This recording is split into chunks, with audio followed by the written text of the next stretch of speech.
Welcome to the Mental Wellness Spa, a space to slow down, reflect, and pamper yourself from the inside out. I am your host, Kristen Woodling, licensed mental health counselor and owner of Pamper Your Mind. I am passionate about all things mental health for professional women, balancing all things. Let's go beyond just coping and create a life that feels balanced, meaningful, and deeply fulfilling. Each week, we'll share personal stories, gain insights, tools, and have conversations that help you better understand yourself, strengthen your emotional resilience, and reconnect with what truly matters. So take a deep breath, get comfortable, and let's begin this journey together towards a healthier, empowered, and more grounded you, one conversation at a time. Welcome. We are back today to pick up from our last episode where we were exploring the mental benefits of decluttering your external world. And we are going to transition that conversation today into talking about the benefits of decluttering your internal world and specifically related to the topic of imposter syndrome.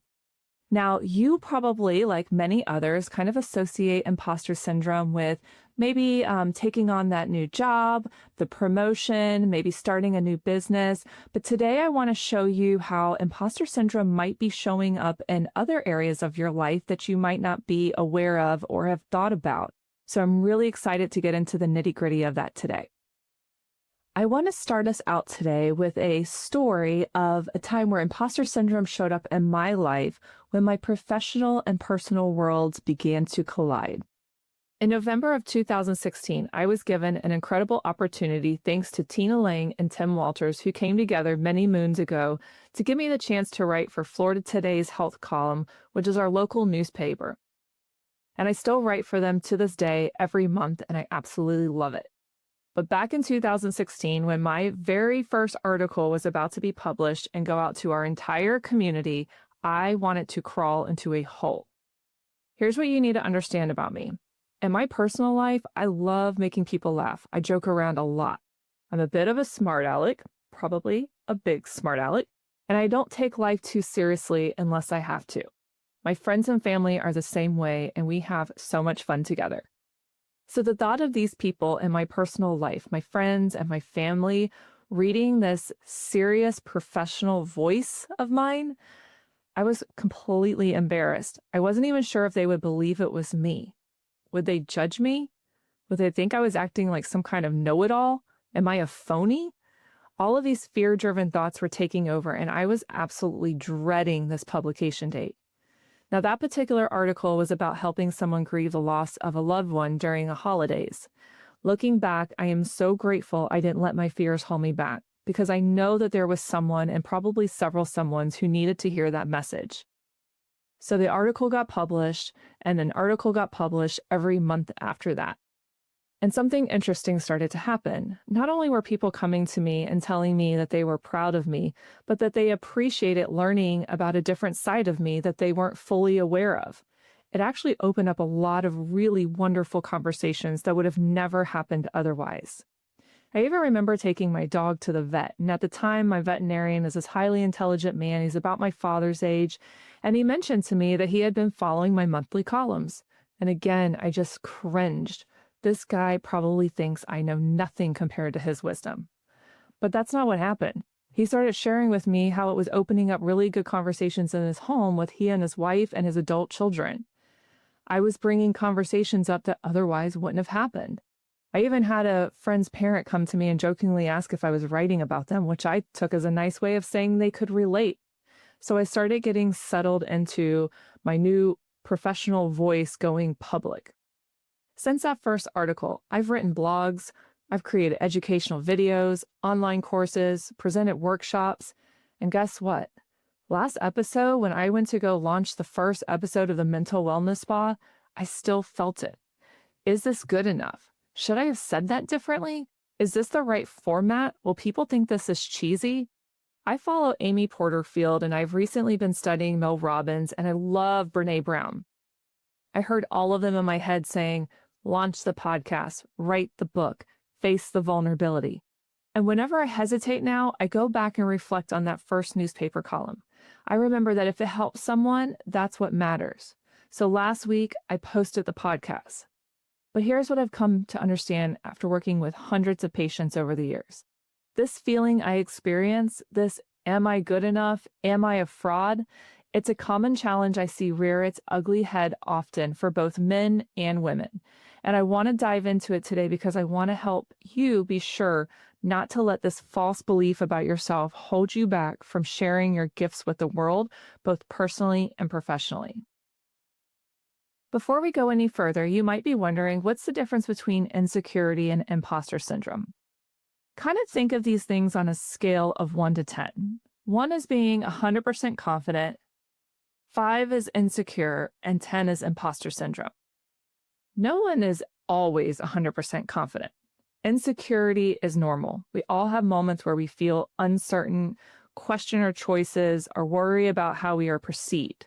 That's part of being human, and insecurity tends to be very situation specific and kind of proportional to the challenge. So, if I'm standing up on a stage giving a presentation, maybe I feel insecure about the way I look or the specific things that I'm saying. It's a lot more transparent of what I'm delivering might be judged. Imposter syndrome goes a little bit deeper. It's the persistent feeling that you're not as competent as others perceive you to be. If you were found out, you would be considered a fraud, despite having the evidence that your qualifications or your accomplishments validate who you are presenting. It's that voice that says, I just got lucky, or I fooled them, or if they really knew me, they know I don't belong here. So if I'm standing up on stage and I'm giving a presentation, it's not so much specifically about how I look or my words. I'm afraid that the successful message coming across will be considered false. Now, this is different from general insecurity or self-doubt. And this distinction is important because imposter syndrome is when the insecurity becomes a persistent pattern that disconnects you from reality. You could be wildly successful, countless accomplishments, or a well-loved wife, mom, and friend, a good citizen, volunteer hours, you name it, and still feel like a fraud, like you're hiding a part of you that others can't see. The evidence doesn't match the feeling. Both are completely normal experiences. Both deserve compassion, and neither one means that something is wrong with you. The problem comes when either of these starts to control your decisions, when the fear of being found out keeps you from applying for the promotion, when the insecurity stops you from sharing your gifts, when you hold back on fully connecting with others, when you're so busy hiding parts of yourself that you can't even fully show up in your own life. That's when we need to pay attention and do the work. With that said, as we move forward into today's discussion, I am going to use the term imposter syndrome because this is when the insecurity starts to strengthen, be more persistent, dig a little deeper, and I'm ready to peel back the layers of that for you. As a licensed mental health counselor, I work with people facing all kinds of challenges. And you know what I've noticed? The deep question of, am I enough, runs through every single one of them.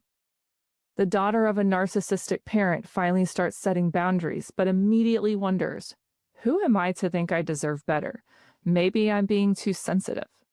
The woman who just got an ADHD diagnosis and finally understands why life has felt so hard, but when she asks for accommodations or support from a partner, maybe I'm just making excuses. Am I really struggling or just not trying hard enough?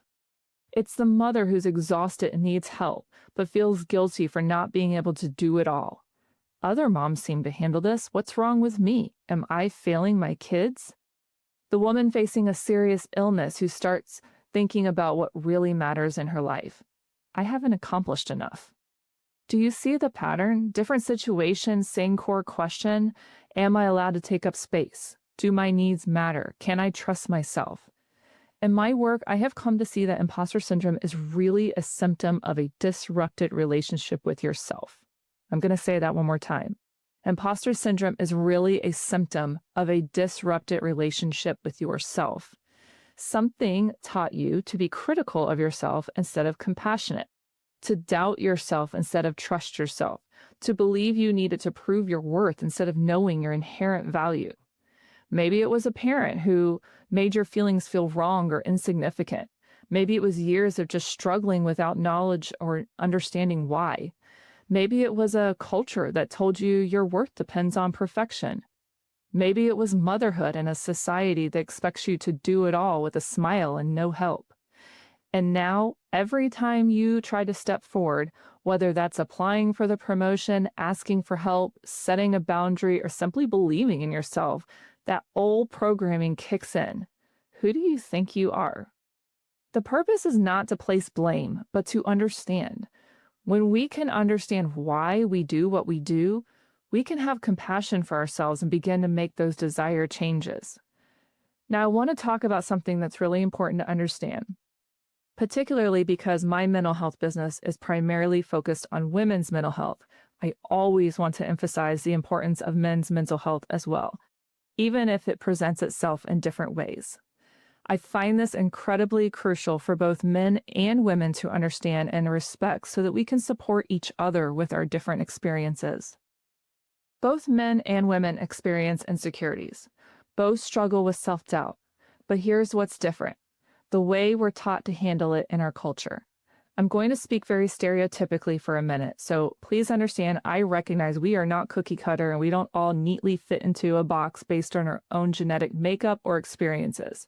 But in general, from a very young age, men are socialized to show off their strengths, hide their weaknesses, and take more risks. Think about it. Boys are encouraged to be bold, to fake it till you make it, to put themselves forward even if they're not sure. The cultural message is act confident even if you don't feel it. Never let them see you sweat. Women, however, are socialized to minimize their strengths, focus on their flaws, and take fewer risks.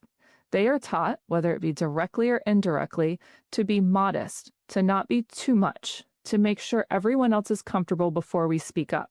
The cultural message is, don't brag, don't be bossy, make sure you are really, really qualified before you raise your hand. So what happens? Men might feel imposter syndrome internally, but they may be more likely to push through it, mask it, and act anyway. They are also less likely to ask for help as a result, which could be a whole other podcast for another day. Women, on the other hand, feel self-doubt, but we've been taught that the feeling is actually accurate, that we should wait, that we need to be more prepared, that we're probably not ready yet. Women are more likely to withdraw in this experience. Same internal discomfort and negative self-talk, different external responses. This shows up in research. Studies from Harvard Business School found that women are less likely to apply for advanced positions, particularly those stretch roles that are more senior than their current position. When looking at the same job advertisements, equally qualified men perceive that they meet the requirements to a greater extent than women do. It's not that women are actually less qualified or less capable. It's that we've been culturally conditioned to doubt ourselves more and to see that doubt as wisdom rather than fear. Here's where it gets really painful. When women do step forward with confidence, we're often labeled as aggressive, bossy, or too much. So we get punished for showing up in the way that men are encouraged to show up. This creates a double bind. Be confident and risk rejection, or stay small and stay safe. Now, I will say with increased conversations, we are getting better. As a culture, I do believe that we are evolving and growing. But this conditioning continues to show up everywhere in my practice still to this day, so it clearly needs to be something we remain mindful of. I work with highly successful women with advanced degrees, impressive careers, thriving businesses, who are still questioning whether they deserve to be where they are. I've worked with women who are terrified that if others knew about their past, they would be judged. They are terrified that someone might find out that they don't have a high school diploma, or they never finished college, or that maybe they were promiscuous in their younger years trying to find themselves, that they come from a poor or dysfunctional family. Maybe they've made past mistakes, sometimes some huge mistakes that they're not proud of, battled addiction, were abused, went against the religion that they were raised in, you name it. In fact, I assure you that if one of my patients is listening to this right now that can relate, she is cringing because she thinks I am speaking directly about her. Well, for that listener, I want to promise you that you are only one of many, many, many of my patients I have helped through this exact dialogue. You are not alone in this, my friend, and this is why we've got to talk about it. These women have compartmentalized their lives. They think the successful me now and the messy me then, or the successful me at work and the train wreck I am at home, or the mom I am on the weekend birthday parties versus the mom I am when I'm worn down and feeding the kids cereal for breakfast. They compartmentalize these into two different people, and if anyone saw the whole picture, they'd be exposed as frauds. But here's what I've always come back to with them, and what I want you to hear. You are not two different people. You are one whole person. And everything you have gone through or going through, the mistakes you have made or making, the challenges you have faced or facing, the hard lessons you have learned or learning, the ways you survived and rebuilt or working to grow, all of that contributes to the valuable, wise, resilient person you are today. And here is really great news. In this moment, everything you have gotten through, whether it was 40 years ago or yesterday, it is all in your past. And you know what? Your past doesn't disqualify you. It qualifies you. It gives you empathy, wisdom, authenticity that someone who's had an easier path might not have. But our culture, especially for women, tells us to hide those parts, to present only the polished version, to never let anyone see that we're human. And that's exhausting. And it also is what feeds and keeps imposter syndrome alive. So here's what I've learned both from my own journey and from walking alongside so many others. Healing from imposter syndrome isn't just about thinking more positively or building confidence. It's about rebuilding your relationship with yourself. It's about learning to trust yourself again after life taught you to doubt, to extend compassion to yourself after years of criticism, to believe in your worth independent of your achievements or your approval, and to honor your needs after being told they didn't matter or that you're selfish for having them. So how do we actually work with this? Let's break this down to 5 steps that you can take away today. You have heard the cliche saying, awareness is key. So first, stop and name what's really happening. And I'm not talking about slapping a label on it, like truly commit to understanding what's happening. Instead of just saying, I have imposter syndrome, try asking, what old message is this triggering? What part of me is trying to stay safe by staying small? Going back to my example of dreading that article publication, if I had been able to name it, I would have said, I'm afraid that if people knew the different sides of me, they will doubt that it is genuine or maybe credible. I'm afraid of looking like I'm trying to be too much and not actually qualified. Next, get back to your why. Not just your professional why, I'm talking about your deeper why. So for me, yes, I wanted to help people who were grieving, but deeper than that, I wanted to live in alignment with who I really am, all of me, the professional and the playful, the knowledgeable and the still learning.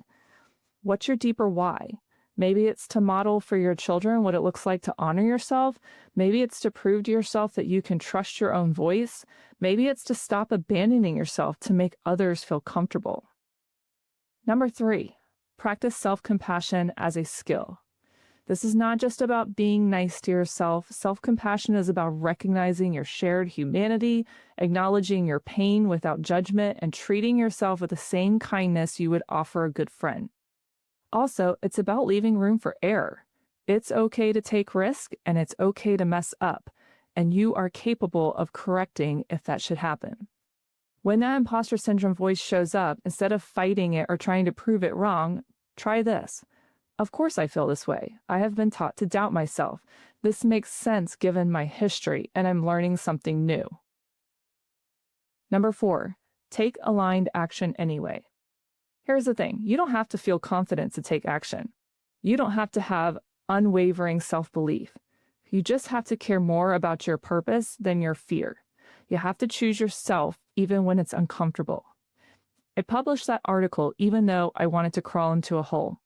I launched this podcast even though the imposter syndrome was loud. And I'll keep doing it because the alternative of staying small to stay safe is no longer an option. Number 5, collect evidence of your worth, and that includes your whole story. Not evidence of your achievements, evidence of your worth. Save the messages from people whose lives you've touched. Remember the moments when you showed up for yourself. Notice when you set a boundary and survived. Pay attention to when you trusted yourself and it worked out. But also, and this is crucial, stop hiding your whole story from yourself. Your past struggles, they taught you resilience. Your mistakes, they taught you wisdom. Your messy journey, it taught you compassion. You are not an imposter trying to pretend you're someone you're not. You are someone who has grown, evolved, and learned. And that growth is what makes you credible, not what disqualifies you. The woman who came from poverty and now runs a successful business, she understands what her clients are going through in ways someone born into privilege never could. The woman who struggled in school but found her path later, she has empathy for people who don't fit the traditional mold. The woman who made mistakes in her past relationships, she can speak to the complexity of human connection with authenticity and grace. Your whole story, not just the polished parts, is what makes you who you are. It strengthens the gifts you can offer to the world, and who you are is absolutely, without doubt, enough.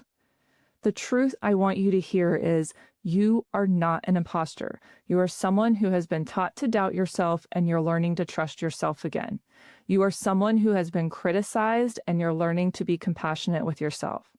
You are someone who has been told you are too much or not enough, and you're learning to believe in your inherent worth. This work of rebuilding your relationship with yourself, it's not easy. It's uncomfortable. It brings up old wounds and old fears.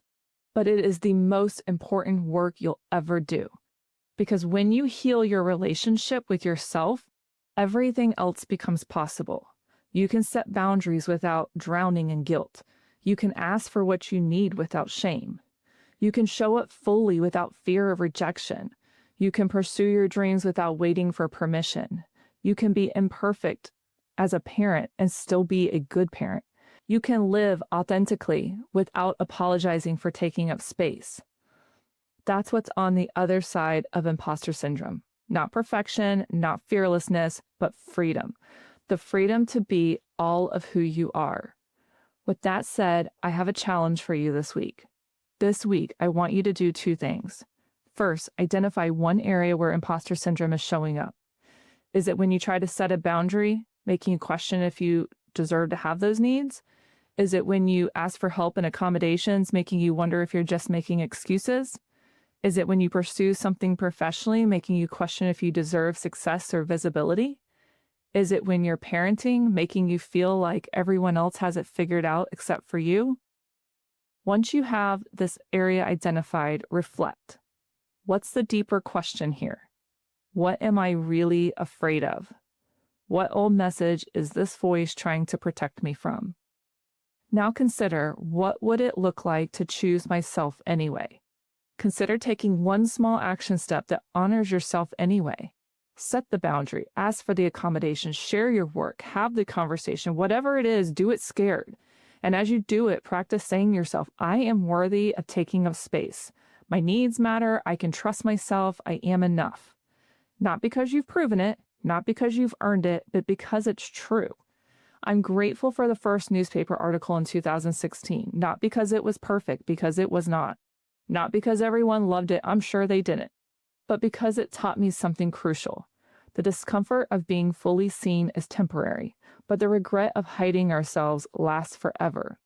And the people who need our message, our gifts, our authentic selves, they are worth the risk.